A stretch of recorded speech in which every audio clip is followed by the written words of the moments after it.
Okay mga kapatid, yan, update tayo. So nag-start na kami na maghalo dito sa labas ng kalsada, tapat ng church. Ayan o. Then nandito, nag-start na rin dito na palitada sa Brother Bells. Nasa taas na.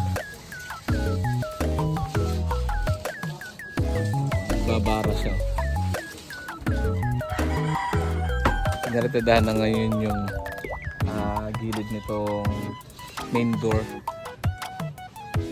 para masabay natin sa pag skin coat, kasi dito sa harapan may area ng banner, naka skin coat na yan, pinturahan na lang.